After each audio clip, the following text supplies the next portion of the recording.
We are really, delighted to have two young professionals, accomplished professionals from the business partnering and the OD world. So may I now invite Sonia. Sonia, could you please come over?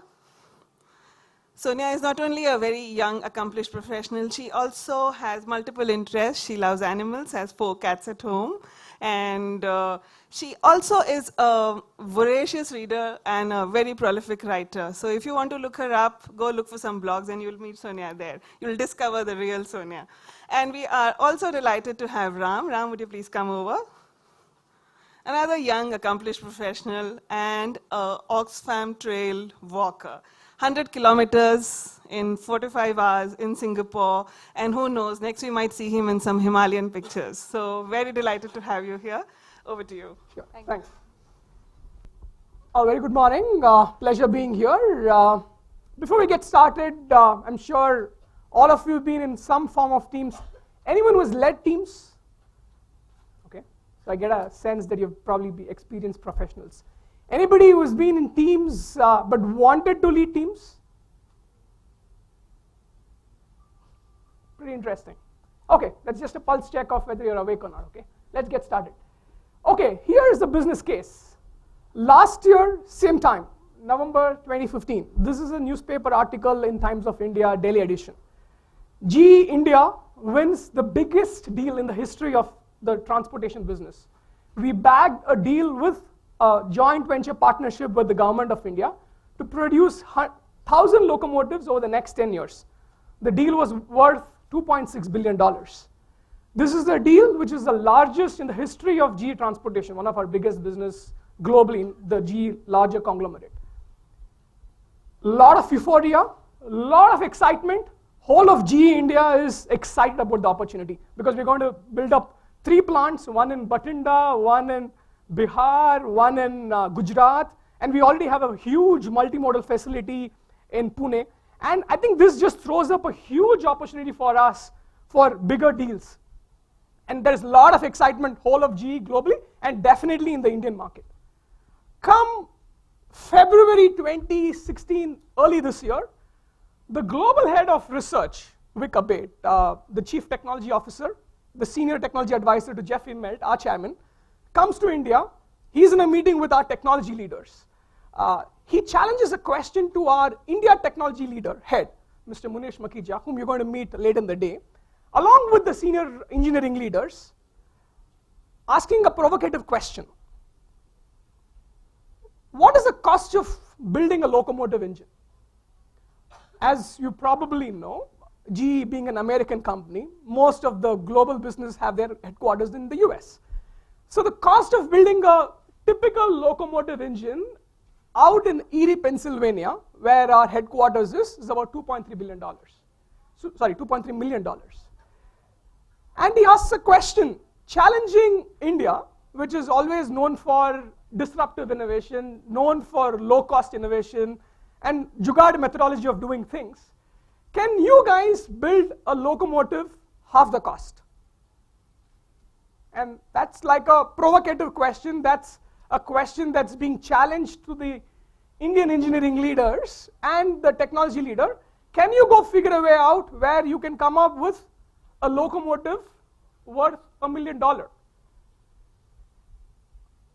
And yes, that poses a huge challenge to all of us. And that's a challenge where we definitely feel we can work a way around it. But how do we go about doing it? Probably you know GE, a large organization, an organization with multiple engineering divisions, multiple research divisions. How do you structure a team which has to go and kind of crack whether this whole solution of building a locomotive for $1 million is viable or not? So that's the challenge that was kind of thrown open with. So that's the context of kind of presenting to you a case study, a live case study that we in GE are going through. But honestly speaking, this is nothing unique to GE itself.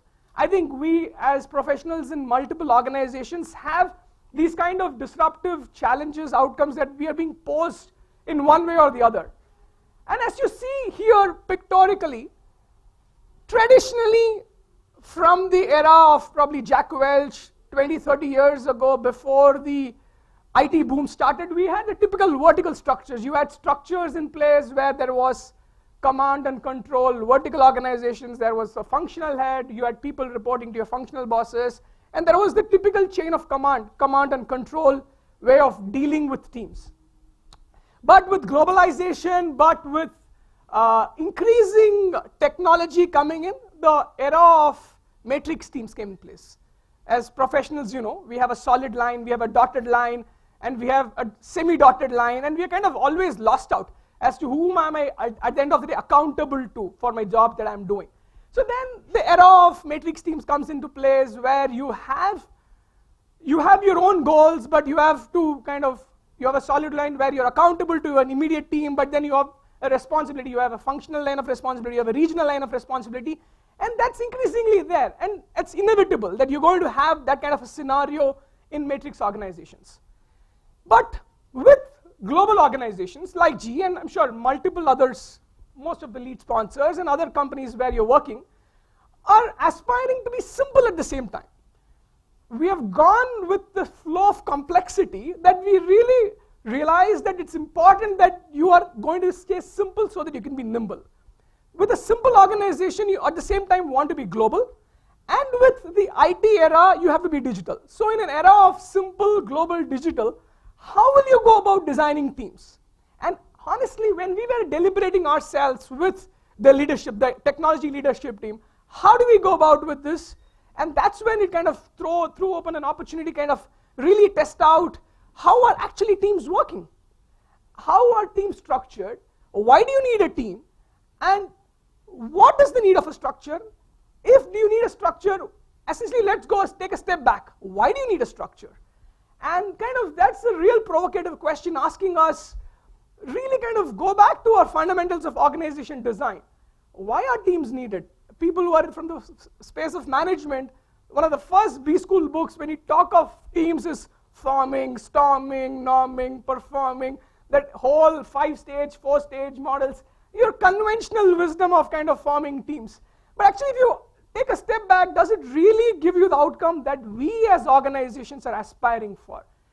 That threw us a great challenge. That threw us a great opportunity to kind of really understand what are the role of teams and role of structures. And we at the GE India Technology Center, which is about 15 years old, one of the largest technology centers of GE outside the US, unique ecosystem in itself. You have the Global Research Center, which is the R&D arm of GE, and you have the engineering divisions of each of the businesses. You have the engineering of transportation, you have aviation, healthcare, oil and gas, the entire spectrum of appliances. You have all the GE businesses having their engineering divisions within the technology center in the Whitefield office. So we have a beautiful ecosystem. So what we did ourselves was an empirical research. As few of us in the management team plugged ourselves with 4 teams. We'll just spend a little time to kind of tell you the context of how the teams were so that you'll be able to appreciate what we are kind of alluding towards as we go along. So we had 4 teams kind of really understanding who are in their typical structure of organizational design to kind of really working on a problem. The first team was the India Loco deal, which was essentially you had a 40-member team which was working on the delivering of the 1,000 locomotives over the next 10 years. So you have engineering leaders, engineering organizations from the transportation business. You have the supply chain who are essentially going to work on your plants and factories and the manufacturing divisions. You have people from sourcing who are going to procure your raw materials. You have people from marketing, product management. It's an entire cross-functional team which is working on this Loco deal. So that was one team that we kind of really studying. There's another team which is the $1 million Loco, clean sheet Loco, which is essentially what our technology leader challenged the India team. Can you come up with $1 million Loco? As we said, the current cost of a locomotive which is about 2.3 million. Can you come up with a locomotive for $1,000 million? A bottoms-up approach of really kind of come up with ways in which you can come up with $1 million Loco. That was the second team we were kind of testing it out. The third one is clean coal, where probably if you've been following the power and renewables organization, there is a lot of changing norms in the efficiency of the changing efficiency norms by the Government of India regulation. which mandates that the power plants are more fuel efficient. So there is a team within the power and the renewable space within GE, which is kind of want to really understand what is the fuel efficiency norms and how do we provide a technology solution to the power plants like the NTPC, like the BHELs, to kind of really come up with a solution which will help them kind of really, while being fuel efficient, complying to the norms of the government, at the same time being profitable, making it really value adding for the organizations that we want to give the solution to. And the fourth one is analytics. Again, analytics is a big space where we are spending a lot of time on digital industrial. GE is getting into the digital industrial space, and every engineering organization has its own analytics division. So how do we leverage the unique ecosystem of the technology center? As I said, this ecosystem that we have in India is unique in its design, because no other place in GE globally do you have a system where you have every business has its independent one, but here you have co-located business. So how do we actually leverage this multiple analytics team? Can you kind of have a larger value add, larger share of pie when you go out to the business as in totality? So these were the 4 teams that we kind of really wanted to test it out. Not all of them qualified themselves as mission-based teams. All of them had a mission, but as we go along, we'll kind of define what do we mean by mission-based teams. But some of them were your classical teams, some of them were cross-functional teams, some of them were probably just a COE, coming together towards a task and kind of delivering for the customer. So we did this empirical research to kind of really understand what are these 4 teams operating on. We spent over 4 to 5 months really involving ourselves, looking at the dynamics of how the teams were structured, what are some of the learnings of the teams, what was going well, what was not going well. And we had some interesting findings, and that's what we are here to present. Taking a pause here, mission-based teams. Probably mission is a word generally associated with either the NGO space, where you are a non-profit organization, you have a mission, Ramakrishna mission. Or you have a mission which is in the space of the army, where you have an Al-Qaeda mission, you're fighting against the Al-Qaedas, an army kind of a mission. How do you have a mission-based leadership, a mission-based team environment within a corporate setup? And that's what we are kind of really wanting to kind of really understand and want to kind of chase after and appreciate what are the learnings out there. And mission-based teams per se is not unique in itself. There is, probably if you heard of General McChrystal. McChrystal was one of ex-army chiefs of the US, who was pioneering in the space of the Al-Qaeda uprootment in Afghanistan. And he wrote a classic book called Team of Teams. And that was something which we leveraged as well to kind of, he spoke about team of teams, kind of really telling what are the learnings from the world of army that we in the corporate world can actually leverage when you're forming teams. And that was one of our source when we were looking at observing these teams as well. And of course, we had these 4 teams that we were really observing and kind of coming up with findings. And this mission-based teams per se is a subset of the evolution of teams per se. As I said, there are vertical teams, you have matrix teams, and as we are going, you're getting into horizontal teams. More and more in the world of management, let's start working horizontally. That's something which you keep hearing more and more. You're working too siloed, look things horizontally. So essentially what we kind of really understood with our literature survey, with our research, is essentially the larger umbrella framework would be the horizontalization, which would be the horizontal teams per se, which is essentially people from different areas of expertise coming together, but there isn't a hierarchy, okay? There isn't levels or there aren't different bands per se. There is same level of hierarchy, but a truly cross-functional team. So this would be the larger umbrella framework of horizontal teams. And you have, realistically speaking, various shades of horizontal teams already existing in the corporate world, which is in the software world, you've heard of agile teams, where you're working on incremental changes. You have agile teams, you have adaptive organizations, adaptive teams. And so tiger teams. So tiger teams, as you would probably know, is chasing after a certain goal per se. So these kind of teams already exist in the corporate world. So what does a mission-based team kind of really stand out with a larger, under the umbrella framework of horizontal teams? And that's what our focus study was, and that is what we are wanting to share with the larger audience here. There are 4 key themes that we really observed with the 4 teams. As I said, the clean coal, the $1 million loco, the India loco deal, and the digital industrial analytics. And we bucketed what are the 4 key dynamics that always plays in a team environment. So we will spend a couple of minutes trying to really kind of elucidating and kind of explaining what were some of the stark differences between the conventional team structures and the conventional dynamics of our regular teams, and probably what were some of the real successful mission teams, what were the differences. When we look to shared understanding, whenever there is a team, whenever a team is formed and is working towards a goal, it's imperative, as you all know, that every team member has a shared understanding. In your conventional team setup, you had people coming in a cross-functional team. You would have somebody, a classic case is the India loco deal. You had a team from supply chain, you had a team from sourcing, a team from marketing, product management, technology. It's a truly cross-functional team. Everybody comes from a certain expertise that he brings onto the table. A sourcing guy is best in negotiation. He knows what it is, the best place to get the raw material. The technology guy knows the equations, knows what is best out there from a technology standpoint.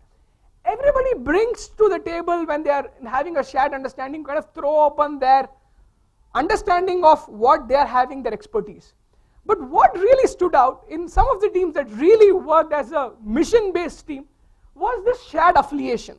If you look at the pictorially what we have tried to show, while they did definitely have their individual expertise as someone coming from a sourcing or a technology, it was more not coming from a perspective that, hey, I'm a representative of sourcing, I'm a representative of technology, but here I am because I'm contributing towards the mission. So that is the differentiator. So, and that when that dynamic comes in place, the whole way in which the communication of sharing of information and the understanding between the team members becomes much richer. So when everybody is there in the team, knowing the what and why am I here, what am I chasing after, then the how becomes automatically clear.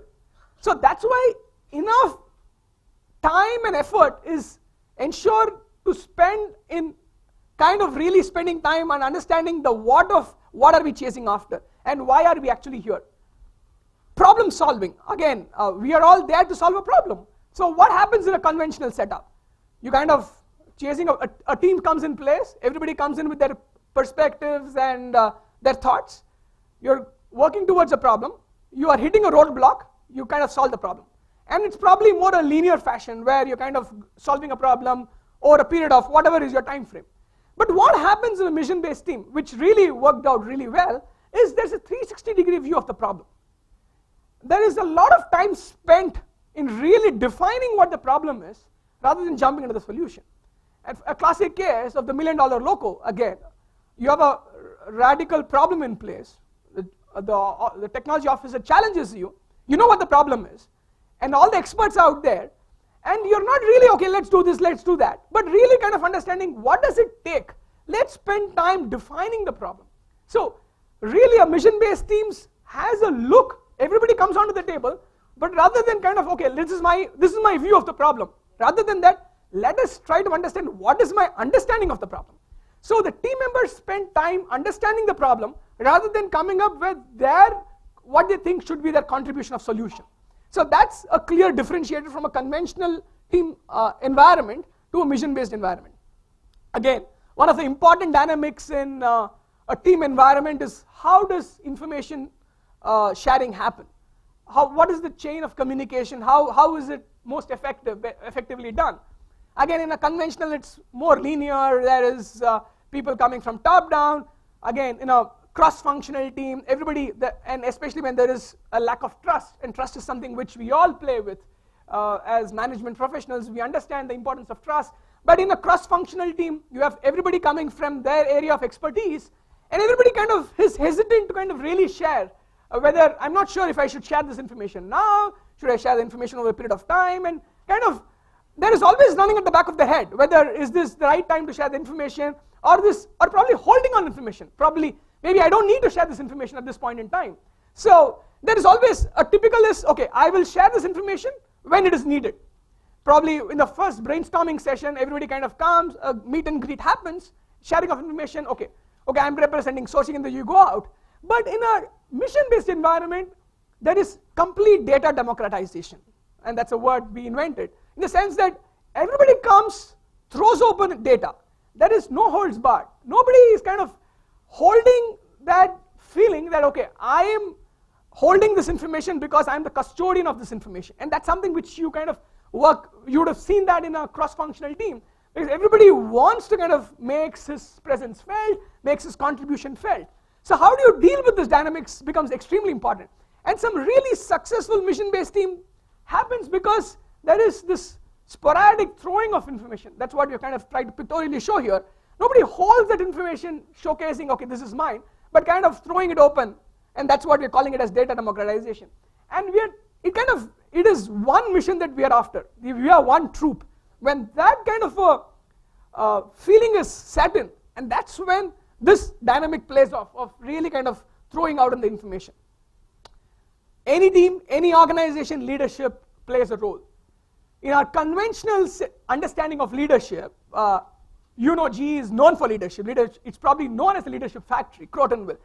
Our age-old way of talking about leadership is leading from the front. A leader has to someone who's to push the troops. That's our conventional mindset of what a role of a leader should be. But in a mission-based team, everyone is a leader. There is not that, okay, there is a hierarchy. Okay, here is a leader who is going to kind of really take charge of the team and kind of motivate, guide. That's a conventional way of looking at how leadership is thought of. But in a mission-based environment, the scope of leadership is distributed. Leadership is everybody emerges as a leader depending on the context. As I said, this is a summary of the findings that we really kind of wanted to share it with you. But as we kind of observed some of this, we had some interesting paradoxes as well. I'll throw it open to Sonia, kind of really take over the next section of what were the paradoxes that we saw. Thanks, Ram. So before I do that, just a quick check. So many of you have led teams, okay? Many of you who are in this room. All of us have worked in teams. How many of you have faced at least one of those 4 challenges that we highlighted as a team member or as a leader? Most of us, right? How many of you have faced all of these challenges? Everything resonates with you, right? So as you see, we've defined something that's called a mission-based team. The challenges that we saw are prevalent in all teams, okay? So what differentiates mission-based teams? How are the enablers and inhibitors of mission-based teams different? That's the question we asked ourselves when we collected data from these 4 teams. And that's where we come to the paradoxes. So what's different about these teams is the problems that they are working on. Every team works on certain problems. What differentiates mission-based teams is, as Ram called out in the beginning, the outcome is game-changing. It's something that is being done for the first time or hasn't been experimented with before. You need to operate with speed, and you need expertise from different directions. Most importantly, the problem itself is ambiguous. So there is no clear cause-effect relationship. There is no predictable outcome that you see. There are always multiple pathways to reach the solution. Those characteristics of the problems are what differentiate mission-based teams from traditional teams. So what struck us is, we know the factors that derail teams, the 4 factors that we saw before. We saw factors that enable. If we know what works, why is it so difficult to achieve it? If we know what works or doesn't work. And that's where we struck upon the paradoxes that leaders grapple with. Now, what do we mean by paradoxes?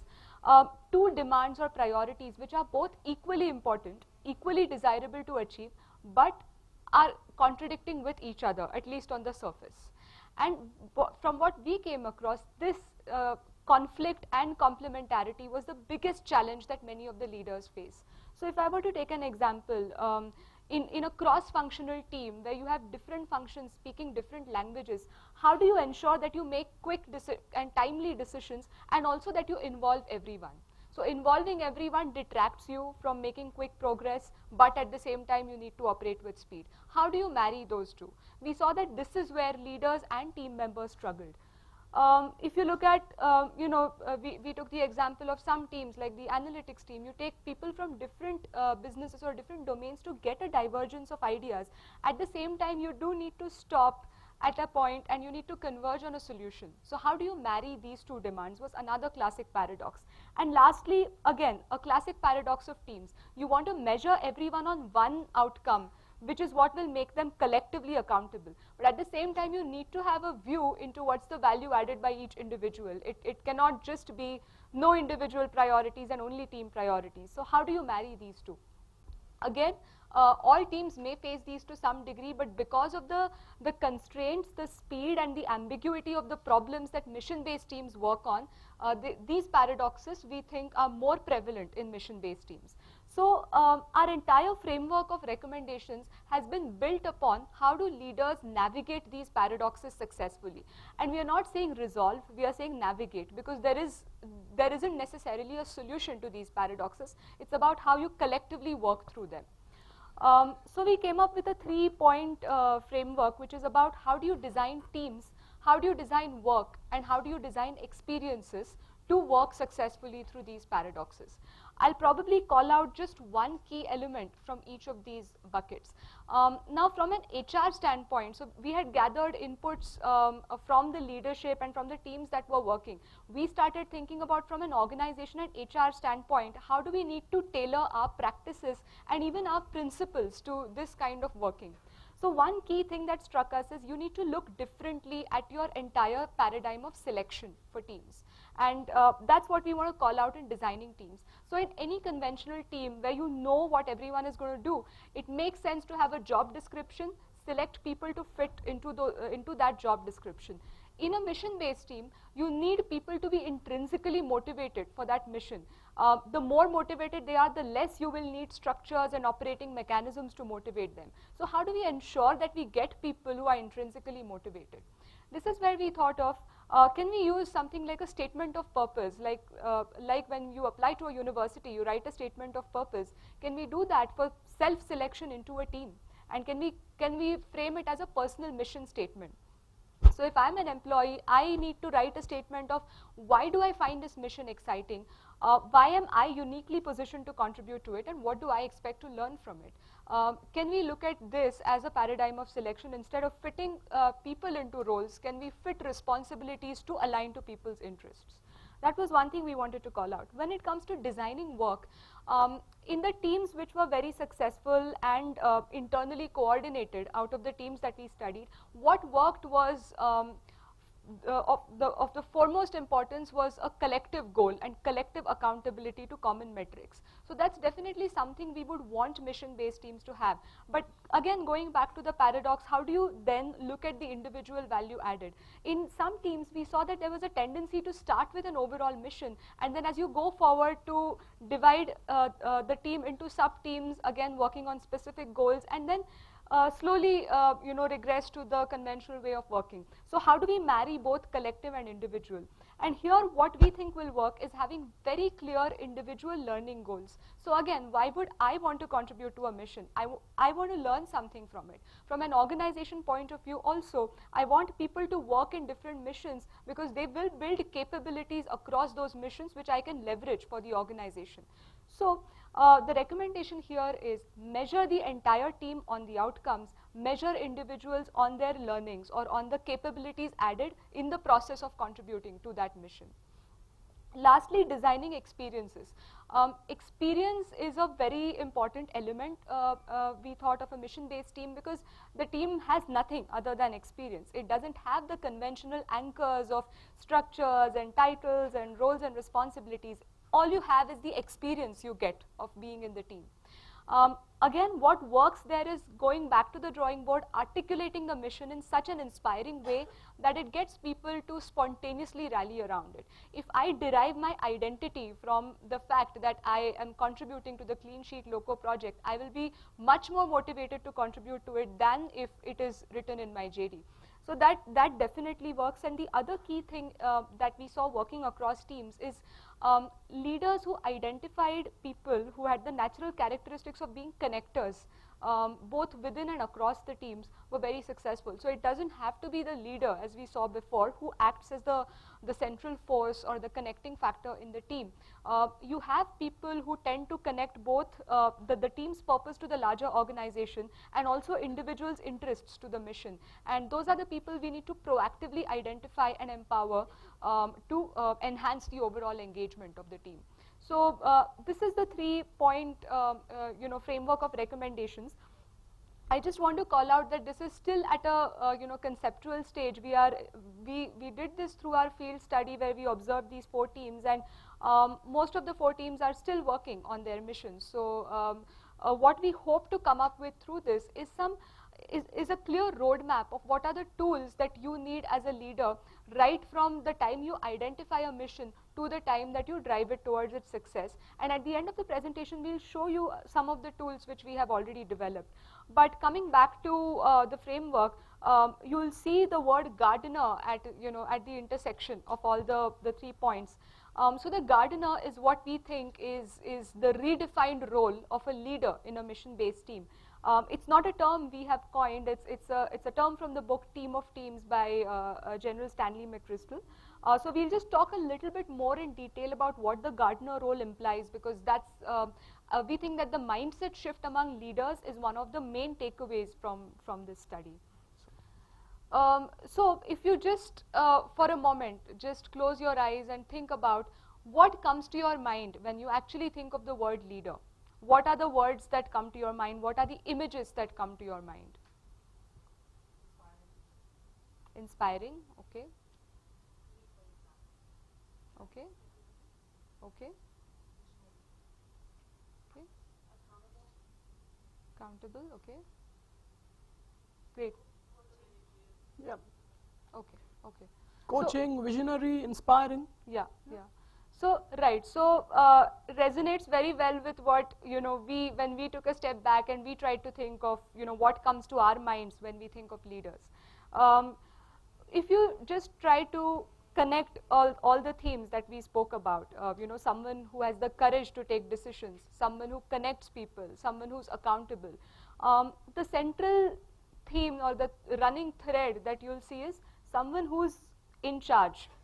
When we say in charge, it means someone who's on top of what the team is doing, right? That's typically the leader stereotype that we have in our mind. We think that image of a leader, or the way we understand that leader role, will undergo a big shift when we look at a mission-based way of working. So what that specifically means is a leader of a mission-based team need not be the only person who's in charge of the team, and we'll see how. So in a conventional team, you look at a leader who coaches and guides employees. You will look at someone who actively inspires and influences the team. You will, of course, developing the team is one of the most important roles that we attribute to a leader. So increasing the competencies and skills in the team. Also someone who has the answers. So someone you go to when you are facing a problem or you're facing an issue and you expect a resolution or an answer. And lastly, like I said before, someone who's on top of what's happening in the team. So, there are no issues in the team. There's always harmony in the team. That's how we conventionally see a leader. In a mission-based team, what we think is, rather than actively coaching the team or actively reviewing the decisions that the team takes, the leader actually participates actively in the thought process of the team. So the leader does not have to approve the decisions of the team because he or she has had visibility into the thoughts and the process that went into making a decision. So imagine yourself, in a situation, if your leader were to attend each of the team meetings where you collectively ideate and come up with decisions, you would not have to make presentations, to get thoughts and get it reviewed from the leader. That's what we mean by the first shift. The second shift is it is very important for the leader to play that inspiring role. But again, if the mission is defined in a very inspiring manner, such that it spontaneously gets people mobilized around it, the role of the leader in doing that automatically reduces. So the more powerful the mission, the less active role a leader needs to play. So instead of actively going out there and inspiring and influencing the team, the leader would be more responsible for cultivating that environment where all this inspiring and influencing happens spontaneously. And cultivating the environment is through designing teams, work and experiences like we saw before, and the bedrock being a very inspiring mission. Thirdly, so adding skills and competencies to the team is always acknowledged as a function of the leader. What changes in a mission-based team? Again, going back to what differentiates mission-based teams, these are problems which don't have a clear definition. You probably don't know even what are the questions in your mind in order to get the right answers. So the role of the leader will be less to add skills and competencies and more to expand the capacity of people to think by asking challenging questions and by increasing the mental readiness to work on problems which are not defined.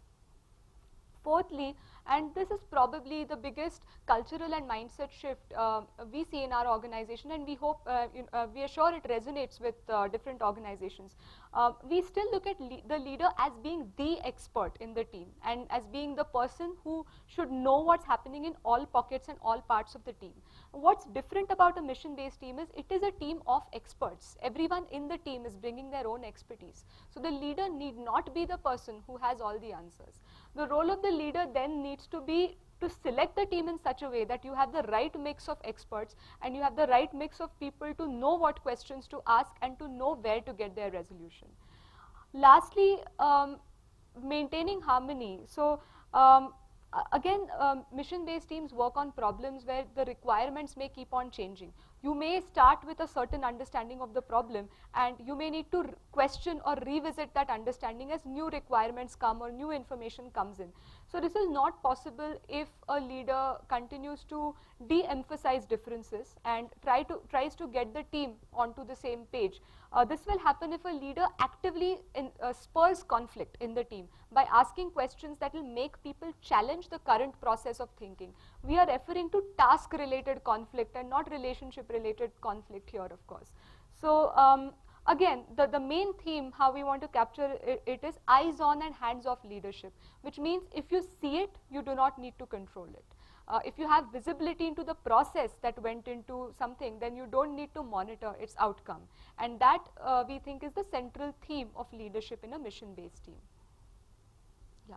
So, just to summarize the takeaways, and we already spoke through them, but these were some of our key takeaways, so we wanted to still highlight them at the end of it. So it's not the leader who drives everyone towards the mission, it's the mission that drives everyone to be a leader. Like we said, the more powerful the mission, the less active is the role that a leader needs to play. The leader as gardener, so cultivate the environment rather than actively take actions.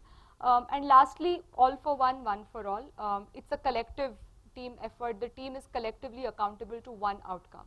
So that was what we had. So we gave an overview of what we have. We are open to questions and we have a lot more details on the slides if you want to go into the specifics of any particular recommendation or any particular finding. Yeah. Sure. We heard a lot at the beginning about all the different 4 teams at GE. Are you going to tie it back to what you just explained to us, like how each team performed? So yeah, so not all the 4 of them were mission-based teams per se, as I said. So, and there are multi more teams as well. As the project team, we plugged ourselves to really understand what was the dynamics in each of the team. So clearly, a couple of them, as I said, the digital industrial analytics team was more like a COE. The conclusion that we had after our deliberation over the 3-4 months that we spent time was a typical COE. A COE, a center of excellence, where you have experts coming in, trying to kind of leverage what is the best that we can learn from one another, the ideal COE model. But probably the $1 million loco turned out to be a mission-based team. And again, the India loco team was a typical cross-functional team. Some of the learnings, to kind of give an example, is the India loco deal, the team was it's a 40-member team. Again, and when it is spread out, people in Gurgaon, people in the plants in Pune, people you have in Bangalore, the effectiveness of them working as a mission-based team is not there. So while you might call them as a team that is working towards a mission of ensuring that you deliver 1,000 locomotive, but our definition of mission-based team, as we are calling it out, it won't come under that classification. The $1 million loco, for other case, it's a 15-member team. It's again a team of engineering experts coming from the Global Research Center, healthcare, because healthcare is known for disruptive innovation, from aviation, transportation, multi-business, everybody, all the experts coming in, say from combustion, from the different elements that goes to build a locomotive.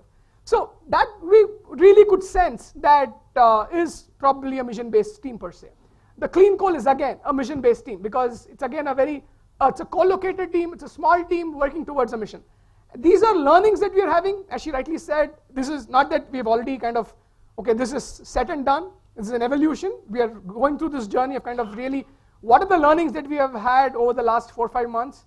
Do we pivot? Do we persevere? Do we take it back to the drawing board? And what we have done, to your question, is we have gone back with these findings because some of the learnings that we have, for example, the role of the gardener, it's not that the role of a leadership has to happen only in a mission-based team.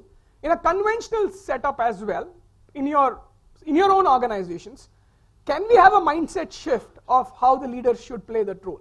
So we have gone back to the 4 teams, kind of highlighting what have been our findings from the HR team, looking at these dynamics, and what are some of the learnings that they would want to imbibe in their current structure that they have. Yeah. Not sure if I answered that, but yeah. Sure.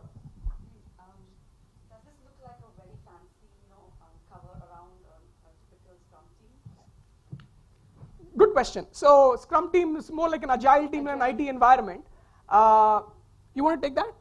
Because sure. in a typical agile or a Scrum team, what happens is it's incremental change. The stark difference between a mission-based team and an agile team would be the goal that you're going after. Because in an IT environment, in a Scrum team, you're coming together, you have a certain amount of productivity, you need to ensure that this productivity there is increase in productivity over the next 3 months. If I'm taking a loose example for a case, would that qualify as a mission-based team? Probably not, as per our definition of what it is. It is a subset of an horizontal team, as I earlier defined.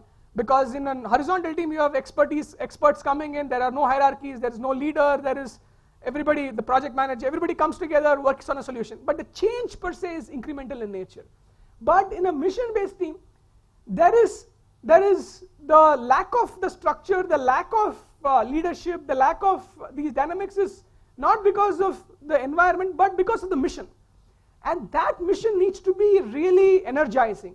I'm not sure if that kind of energizement would happen in a Scrum team. So, to be very honest, that's a question we grappled with a lot, and that's a question which even internally in the organization, when we talk about this practice, we grapple with a lot. So, are you talking about a task force, or are you talking about a project team, and so on. So, and since this is a concept which we are just wading into, and there is no literature on this concept, we thought let's come up with our own operating definition of what a mission-based team is and what separates it from other teams. So you need to treat it as just that. It's an operating definition. It's not from any literature.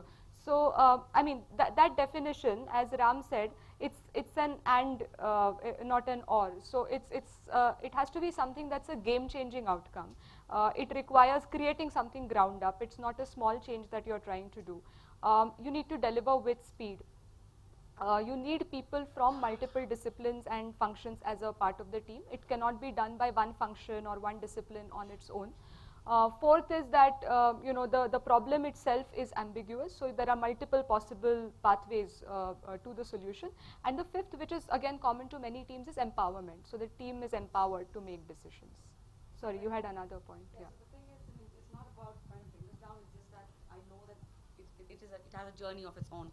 I'm thinking it's going to evolve, and I just wanted to know whether you already have, the differentiators between these things, since you already mentioned that there are Scrum teams, the Tiger teams, and so forth and so on.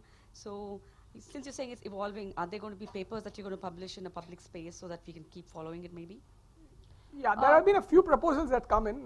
We are working with IIM Bangalore, the head of the department, where they want to present this as a case study.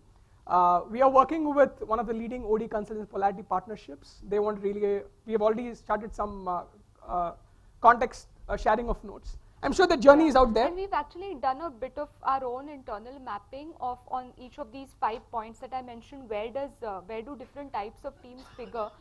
It's one of I mean, we're not presenting it, but we'll be happy to share that and probably get thoughts on that also. It's kind of a matrix where we've tried to map each type of team and where it fits onto all those criteria. Yeah, I think that'll be helpful. At the booth then? Sure. Yeah. Okay, thank you. Any indication of what was the size of the team, and how did the team, you mentioned how the team had to execute at a particular speed or with a sense of speed. How did they assess, their working, their successful, how successful they were, and what they needed to do to, achieve the mission? Okay, great question on the size of the team. We have a few frameworks within GE which we refer to, to supplement our field study. And typically for these kind of fluid teams, the ideal team size is expected to be 7 to 9. That's the ideal team size. This is not coming from our study because we didn't select our samples that way. We studied all the teams that were there. So there was one team that had 40 individuals in it.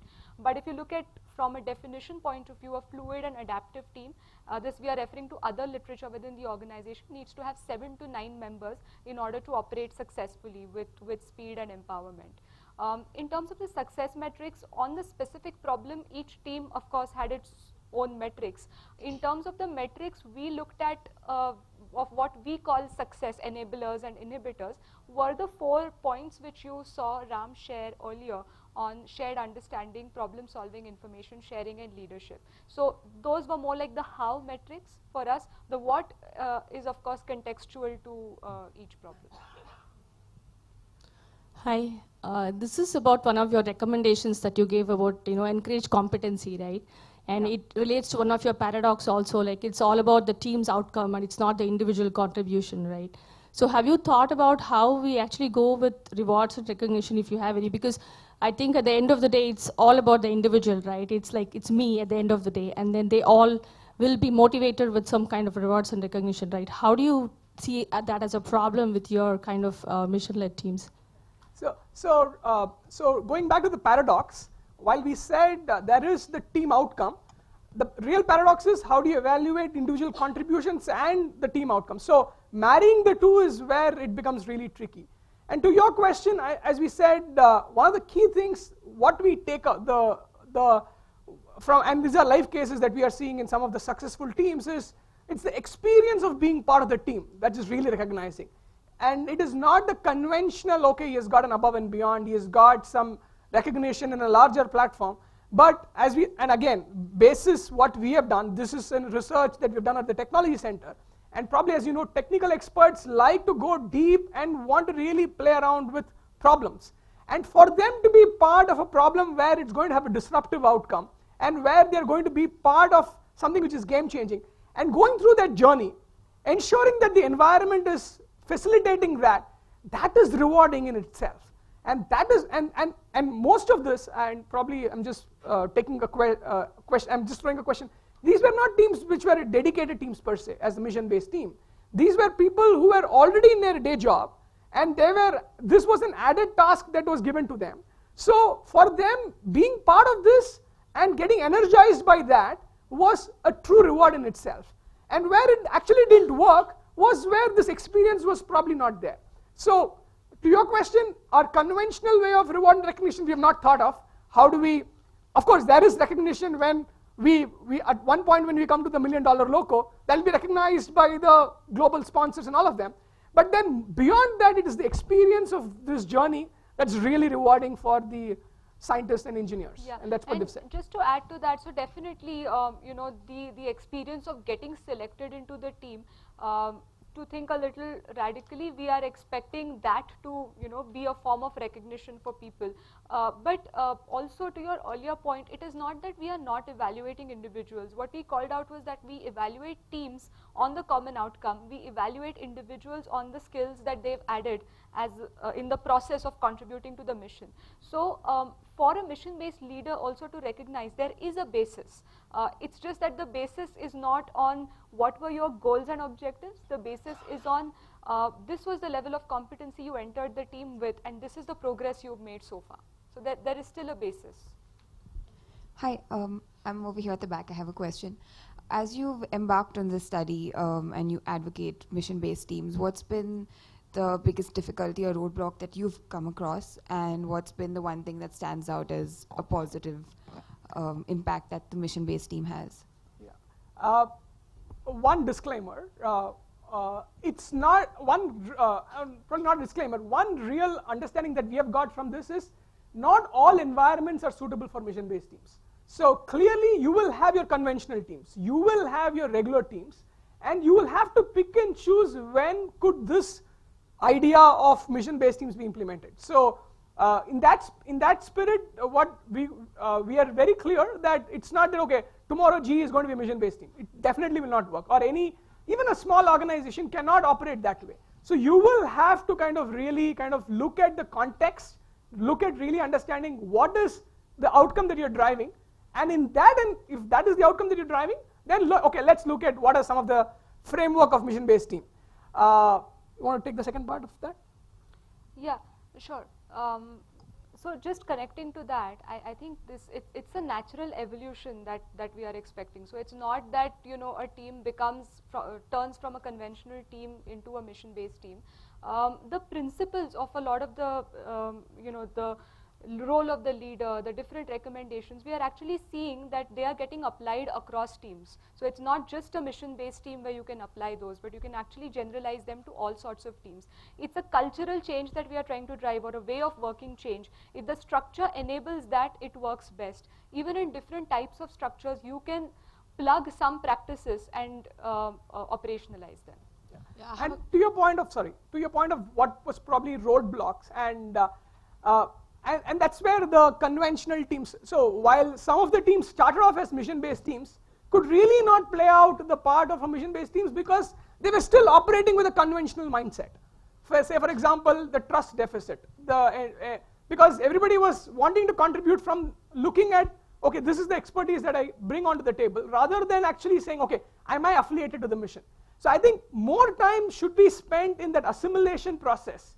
So the teams that spend time in defining the problem, the team that spend time in getting that shared affiliation, shared understanding, could really get the difference. The team that, okay, this is the problem, let's jump into the solution, were really working the typical way and was taking a lot more time. So if I have to say the roadblocks were typically coming up with the problem with the conventional mindset. Yeah, so I mean, we can identify a lot of roadblocks, but again, they are related to basic factors like the team itself not being dedicated, for example. So again, if you look at a pure mission-based team in terms of its definition, it will have very different challenges from what we've presented here. A lot of these challenges came from the fact that they've not transitioned to mission-based teams. They are still in the process, or they are still evolving. They've made some changes, but not the basic changes of structure that are required. Okay, this is Radha. Thank you for sharing your findings and this exercise. I would like to understand, as a leader, in order to bring in that cultural shift of focusing on a shared program, did you have to do a different sort of goal setting at the beginning? Because people will have their own agendas when they come in, and they come in with the idea that they have a certain expertise to bring to the table. But in a mission-based model, you need to work constantly towards that shared understanding. So, and this model might work in a very complex cross-functional team. So my question is, was there anything differently done in the goal setting to bring that cultural shift? So one practice actually we can call out, which we saw in one of the teams that we were observing, was something called an ask session. This is not exactly at the stage of goal setting, because the mission has already been defined before you identify a team. But the team is drawn from different functions and businesses, so not everyone is, as we said, clear on the why and what. So the best factor that we thought enabled the success of this team was getting everyone on the same page. They did what they called an ask session, which was just an open session where everyone can ask a question, come up with a possible doubt or a risk or any roadblock that they might face, anything that comes to their mind. And at the end of it, everyone left with a shared understanding at least of what is the definition or what is the scope of the problem. And when we were actually doing interviews with team members, what we heard is why this helps is sometimes when you're completely new to the team, you're not even sure of what is the right question to ask, let alone what are the right answers. So this kind of ask session we thought worked really well, especially in those mission-based teams which were cross-functional. And you also touched upon, you'll share some of the tools, right? Yeah, that came so through. definitely. So since we have some time, we would like to More take you hands. through, Not sure if we answer questions or.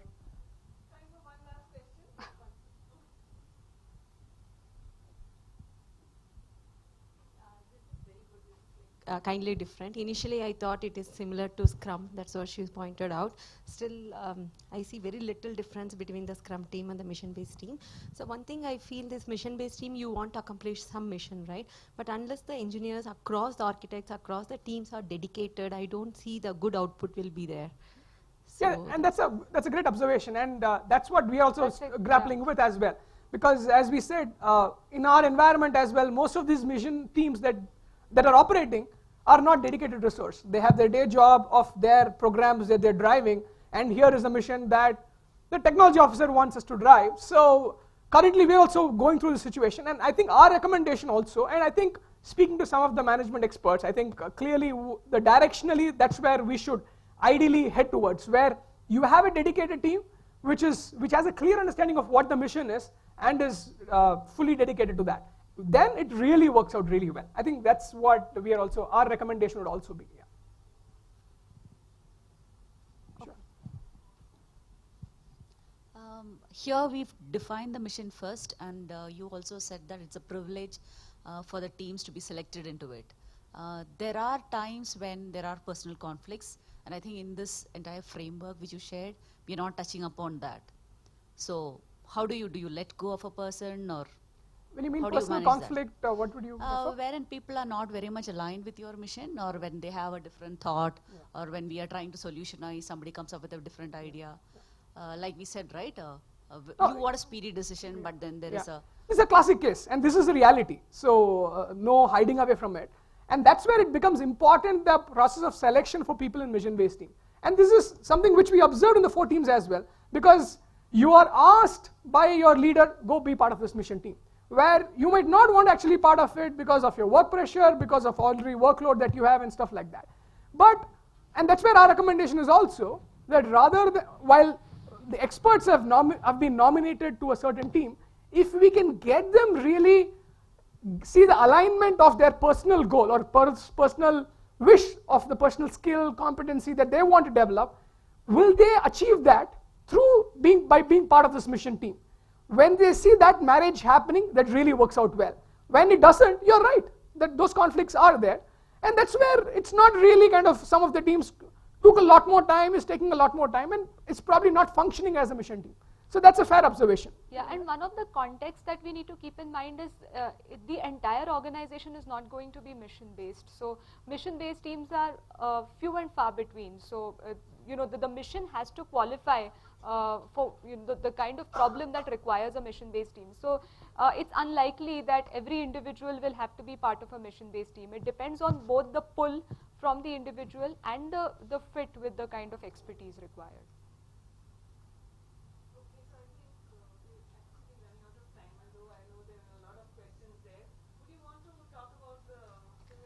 Yeah, sure. Yeah. So we were talking about some basic tools that we've developed, and one of the things we tried to do is leadership has been one of our important focus areas here. So we have tried to come up with a gamified solution to where the participant puts themselves in the role of a leader and navigates the entire journey of a mission-based team right from the time of defining a mission to driving the mission to its successful closure. These are all based on the enablers and derailers that you saw in the earlier slides. We've converted them into sets of actions which a leader can take. It's there. So we know we don't have time to play the simulation, we just wanted to show it to you. And we also have, we've developed kind of a self-report assessment of whether you are a mission-based leader. Yeah. We'd be happy to share that with those of you who are interested. Yeah. So this is a gamified version of what we want to kind of encourage with the team. Yeah, You wanna kind yeah. So we've tried to give a hypothetical problem, of course, to come up with a design for a driverless car in 3 months. And that's the broad mandate that's given to a leader with no other specifications given. And the leader has to do everything from identifying the individuals to taking the mission to its closure. So go to the metrics of the, yeah. Or let's just go to the begin the mission. And Yeah, you want to just tell what the... Yeah, that's okay. Okay, sure. So we just wanted to show you what it looks like. So the idea is we give people 25 possible actions that they can take. People here means the role of a leader, and only 15 of those actions are valid. There are 10 actions which actually don't add to the progress of the mission at all. So the task is to identify the 15 relevant ones, but more importantly, identify them in the right sequence in 15 attempts. So that's something we've developed, and we plan to build on it and use it internally. Again, we'd be happy to share more details with you if you're interested. So I'm sure there would be people who would want to reach out to you. Before you get hounded and mobbed, leave your email ID somewhere, okay, so people Yeah, can reach out to you. And I don't think we have time to actually go through that, so I would That's like fine. to. We just wanted to. Yeah, we just want to kind of show it. Okay. Any last questions? Okay, I'd like to really thank you, Sonia and Ram. This has been a very, very engaging conversation. Thank you so and all of us have really enjoyed it. Thank you so much for that. A small token of gratitude from GHCI and in this room here. Thank you so much. Thank you so much. Thank you.